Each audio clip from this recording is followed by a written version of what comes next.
asking myself, I'm saying to myself, hold on. The owner, Who? the player, and the coach. Who? What are you talking about, Yeah, Cam? what you talking about now? Is this the Patriot way, ladies and gentlemen? Ooh. Hey, what's up, guys? So we got crazy news coming out of the Diana Russini, Mike Vrabel alleged affair after it was reported that the New England Patriots knew about this all along and were trying to kill the story from being published. But that's not all. There's so many different elements that have broken out about this story over the weekend, so I'm going to give it to you all in this video. If you want, you can check the timestamps for each breaking news pertaining to the story.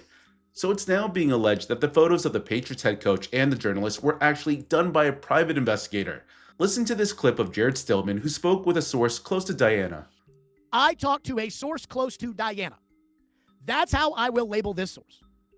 And the source close to Diana told me that this is the source, believes it was a private investigator that took the photos of Diana and Vrabel. And the source, believes that without question, the PI was hired by Diana's husband. Again, I talked to a source close to Diana, and the source close to Diana told me, and it's what I'm not saying Diana believes this or Diana told the source. I'm just telling you, this is a source close to Diana, and I was told it was a PI and it was the husband. And apparently, the source close to Diana told me that the husband has a bunch of money, and this is not about money because he has plenty of it. So the source close to Diana tells me that it was a PI. It wasn't some Johnny hotel visitor with his phone out.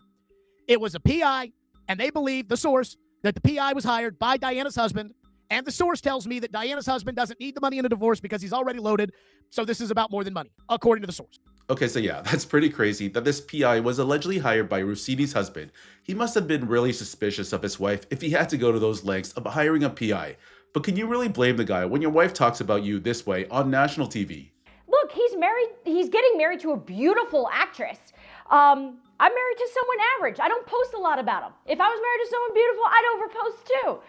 If it's true that the husband is actually loaded, I think he was doing this more so to protect himself in the event that he goes through a divorce. But that said, I want to now play you a clip of what Pro Football Talk Mike Florio said because he actually alleges that the Patriots knew about this all along. Have a listen. It's been 13 days since the New York Post first reported photos of Patriots coach Mike Vrabel and former athletic reporter Diana Russini at a resort in Sedona, Arizona. And if you don't know the background now, I don't know where you've been for the last 2 weeks. It's been the biggest story in football, and it keeps generating new headlines. ESPN, Ben Strauss, formerly the Washington Post, had a lengthy story on Friday that got into a lot of details that weren't previously known. And one thing he reported is the NFL is not reviewing Vrabel for any potential violations of the personal conduct policy. That is what it is. But there was some stuff in Strauss's article which makes the new report, and it's from In Touch, which is a gossip magazine, and that doesn't make it, as Michael Hawley said 10 days ago, that doesn't make it not journalism. It's just a different kind. Yeah. And Yahoo Sports actually took it and amplified it and put it on a Yahoo Sports platform. So that gives it an extra layer of, I don't know, something, significance, whatever. But the new report that came out last night is that the Patriots mobilized to try to kill the New York Post story before the photos were ever posted. And that dovetails with some of the stuff that Strauss reported about crisis communications experts being hired, coordination between Vrabel and Russini about basically what their stories were, efforts to try to spin and work the New York Post. Apparently the Post was open to softening or changing its approach if the two parties could produce evidence to corroborate this claim that they were on a friend's trip, and that didn't happen.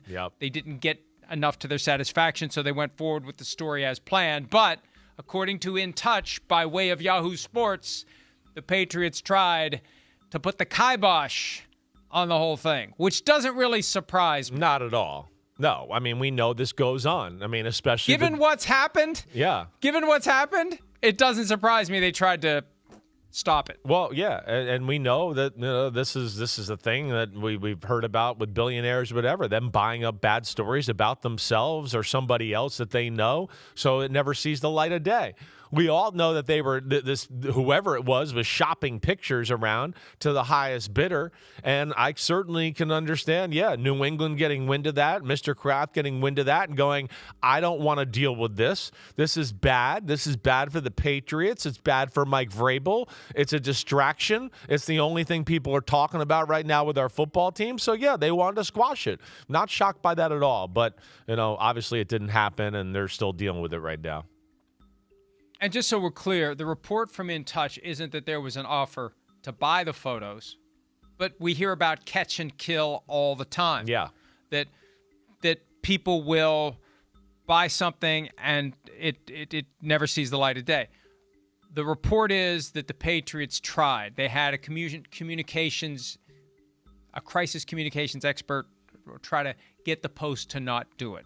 That's the extent of the report.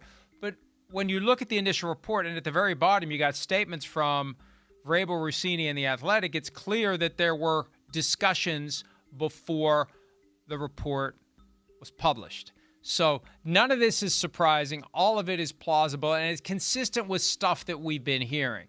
That's the thing. There's a lot of stuff we've been hearing. Once it's reported, especially if it meshes with what we've been hearing, then we're going to share it with you. And at all times, we will stay on target. Doing so. Yeah. I can imagine the Patriots tried to say to the New York Post, stay on target, and the Post said, we are. Yeah. We are on target. Yeah, we're on target. we got. Do you understand what we do? Yeah, do you understand why we're here? Right. We are on target. Yeah, it's crazy, right. but a big story. You're right, and it's not going anywhere as of yet. It's still everywhere when you look online. Hi, it's Mike Florio. Thanks for watching PFT on YouTube. Hit subscribe for the latest news and analysis from Pro Football Talk. Okay, so this story just keeps getting crazier and crazier as the days pass. The fact that the New England Patriots were allegedly aware of this and were trying to do PR management is insane. Robert Kraft reportedly attempted to do damage control before the story broke, but couldn't stop to save his coach. And now you're going to have a ton of scrutiny on your head coach, especially as the NFL draft is coming up, and Vrabel's going to have to face the media, and you know he's going to be asked about this alleged affair nonstop from the Boston media. That said, now I want to turn my attention to another part of this story, and it involves the Associated Press and its voting. Listen to this breakdown from Tony from Market Clips, because he actually talks about how Diana Russini, who is an NFL voter, her past votes may now all be put under investigation. Have a listen. My friends, there's been a major development in the Diana Russini scandal. Pro Football Talk just released this article. AP, the Associated Press, of course, is mum on potential review of Diana Russini's NFL awards ballots. We've been talking about this angle for days and days. Finally, someone in the mainstream media has acknowledged this angle. The AP hasn't acknowledged it yet, by the way, hence the article. But there's a bombshell within this article. Mike Florio tells a story about how in 2024, Diana Russini was caught off guard by the AP releasing the ballots and making them public. Everybody was caught off guard. People that fill out ballots were told this information wouldn't be public, and it was. There's an old quote in here from Diana Russini from 2024 where she says, and I quote, "I was out to dinner and my phone was blowing up with people in football very angry that I voted for people that I voted for. That stunk. I wish I knew that because it wouldn't have changed my vote. But I love Josh Allen, and I'm avoiding him for a very long time." Pro Football Talk's next sentence that I underlined here is, "It's unclear why that would be the case." And Mike Florio goes to talk about how he had Josh Allen on his show after not voting for him. It's unclear why Josh Allen or anybody in general would be upset with Diana Russini. You guys, Pro Football Talk's a very established media organization. They don't have the freedom to say the things that I have the freedom to say because I don't have an editor that I need to run stuff by. I don't work for a big corporate company like NBC. So I'm going to say what I think Mike Florio wanted to say, but wasn't able to say. Did Diana Russini tell Josh Allen that she voted for him for MVP and she didn't? Did Diana Russini tell Josh Allen that she voted for him for MVP and then went and cast her ballot for Lamar Jackson? Did Diana Russini tell both Josh Allen and Lamar Jackson that she voted for them and then was caught off guard when the AP released this information? This is fascinating. This is relevant because remember, Mike Vrabel just won Coach of the Year, and Diana Russini is one of those 50 voters, and the AP has been completely silent on is she still a voter? Apparently. She hasn't lost that role. She's lost her job. She resigned, but she, as of today, is still an AP voter, despite this obvious concern, this obvious conflict of interest.